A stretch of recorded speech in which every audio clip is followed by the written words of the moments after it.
जय श्रीमन नारायण। इतिहास के पन्नों में कुछ विषय ऐसे होते हैं जो कभी मरते नहीं। उन पर विचारों का आदान प्रदान, उन पर मंथन विमर्श का दौर सदा के लिए खुला रहता है। जी हाँ, वैसा ही एक विषय है गांधी वध।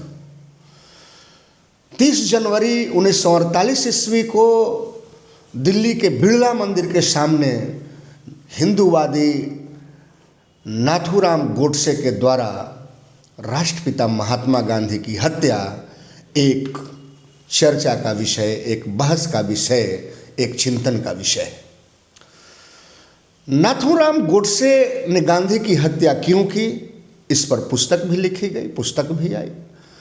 लगातार इस पर विमर्श भी खड़े हुए। अलग अलग राजनीतिक चिंतक, सामाजिक चिंतक, मनोविश्लेषक तमाम तरह से अपने अपने हिसाब से गांधी की हत्या पर, नाथूराम गोडसे के मनोवृत्ति पर अपना अपना विचार सभी ने रखा।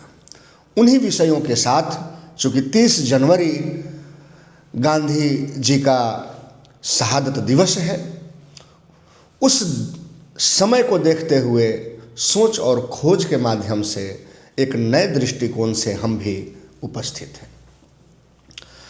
आखिर नाथूराम गोडसे ने गांधी को क्यों मारा, उसके पीछे उन्होंने तमाम कारण दिए। मसलन गांधी जी हिंदुओं के हितैषी नहीं थे। गांधी जी परोक्ष रूप से पाकिस्तान के हितैषी थे। भारत और पाकिस्तान का जब विभाजन हुआ तो जो 55 करोड़ रुपए भारत के द्वारा पाकिस्तान को दिए जाने थे, इसके लिए गांधी जी जल्दीबाजी में थे। गांधी जी वकालत कर रहे थे। नाथूराम गोडसे को ये बातें पसंद नहीं थी। दूसरा तरफ जो इसका दूसरा पक्ष है वो ये है कि आखिर क्या इन कारणों से किसी ऐसे महान व्यक्तित्व की हत्या की जा सकती है? हत्या एक सभ्य समाज में किसी भी रूप में सर्वमान्य नहीं है, खासकर उस व्यक्ति की जो अहिंसा का पक्षधर हो। गांधी जी की पहचान, गांधी जी जो भारत जैसे देश से निकलकर साउथ अफ्रीका में जिन्होंने अपने वकालत के क्रम में श्वेत और अश्वेत की लड़ाई को एक नया आयाम दिया और फिर भारत के स्वतंत्रता संग्राम को बिहार की चंपारण की मिट्टी से 1917 में राजकुमार शुक्ल के माध्यम से एक नया दिशा दिया, और वो भी अहिंसा के माध्यम से। उस व्यक्ति का अंत, उस व्यक्ति की हत्या हिंसा की मनोवृत्ति से की जाए तो क्या यह सही है? हम और आप, आने वाली पीढ़ियां, भारत का हर बच्चा, भारत का इतिहास और दुनिया में गांधी को पढ़ने वाले लोग, जिस पे गांधी वाङ्मय और गांधी के विषय में न जाने हजारों शब्द साहित्य लिखे गए, किस रूप में इसे ठहराएंगे? क्या गोडसे के पक्ष में खड़ा हुआ जा सकता है, या गांधी का देश के प्रति, चूंकि गांधी पर भी आरोप कई लगे हैं जिसे झुठलाया नहीं जा सकता। मसलन भगत सिंह को वो फांसी से बचा सकते थे। गांधी इरविन पैक्ट के समय जब गांधी जी की चर्चा अंग्रेजों से हो रही थी, अंग्रेज पदाधिकारियों से हो रही थी, इरविन से बात हो रही थी, तो वो शर्त रख सकते थे। बात बात पर अहिंसक आंदोलन करके उपवास पर बैठ जाने वाले गांधी जी अंग्रेजों पर दबाव बना सकते थे। लेकिन कुछ इतिहासकारों का, भारतीय राष्ट्रवादी चिंतकों का मानना है कि गांधी जी को कहीं भी ये गवारा नहीं था कि हमारे व्यक्तित्व से बड़ा कोई दूसरा व्यक्तित्व इस देश में खड़ा हो जाए, वो भी भगत सिंह जैसा एक नौजवान लड़का। अब एक दृष्टिकोण से इन बातों को समझें, सोचें तो सही भी प्रतीत होता है। अब सवाल ये है, क्या भारत को आज़ादी केवल अहिंसक आंदोलन से मिली?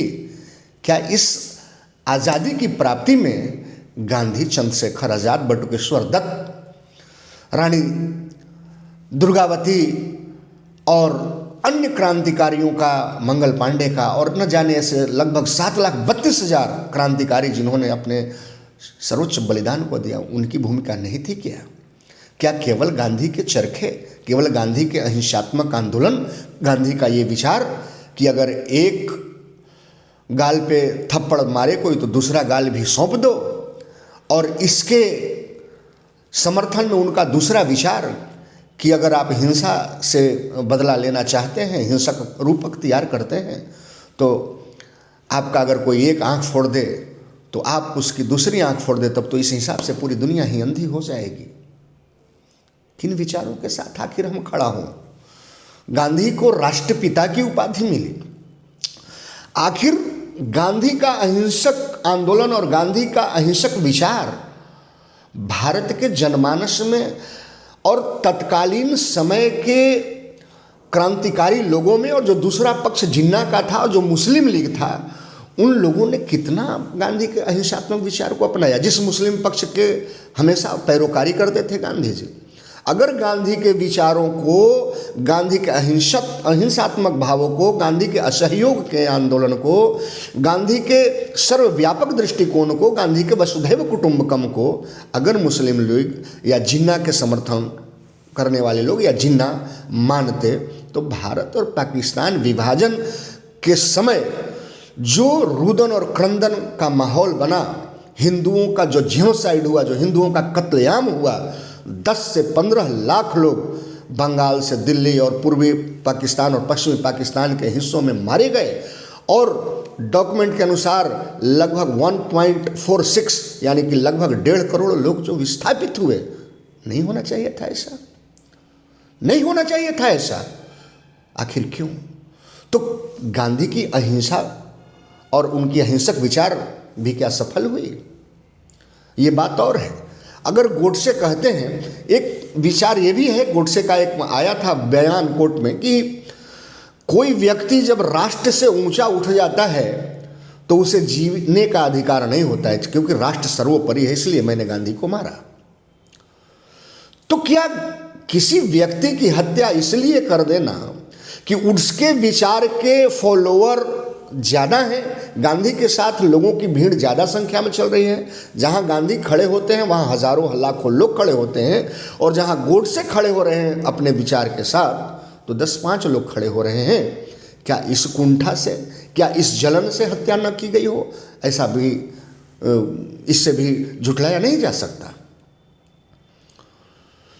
इन तमाम तरह के विचार और मुद्दे हैं जिस पे हमें और आपको एक अपना विचार सेट करना है, एक आइडियोलॉजी का हिस्सा बनना है, ताकि किसी भी राष्ट्र का इतिहास का लेखन और वैचारिक विमर्श खड़ा हो किसी मुद्दे पर, तो आने वाले समय में हमारी सहभागिता भी अपने विचार के साथ बनी रहे, और इस राष्ट्र का चिंतन और इस राष्ट्र का जो पूरा एक सांगठनिक व्यवस्था है, जो सरकारी जो दस्तावेज हैं और जो लोगों के व्यक्तिगत विचार हैं, वो स्वतंत्रता आंदोलन, गांधीवध, नाथूराम गोडसे, भारत की आज़ादी से जो मिलीजुली प्रतिक्रियाएं हैं, उन प्रतिक्रियाओं पर हमारी सहभागिता भी बनी रहे।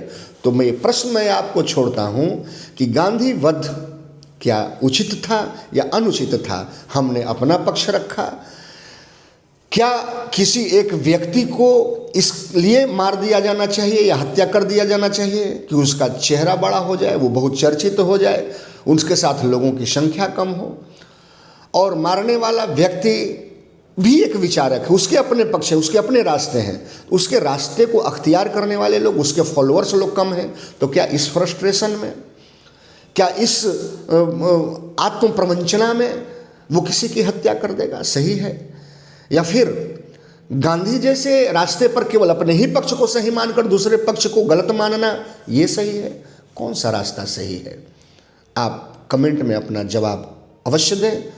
तब तक के लिए हम आपसे विदा लेते हैं, और आपसे नम्र निवेदन है, वीडियो जैसा भी बना, विषय जो भी हो, एक बार हमारे चैनल सोच और खोज को ज़रूर सब्सक्राइब करें। हर वक्त हर विषयों पर लेकर, नए विषय पुराने विषय पर विमर्श के साथ मैं खड़ा रहूँगा। जय श्री राम।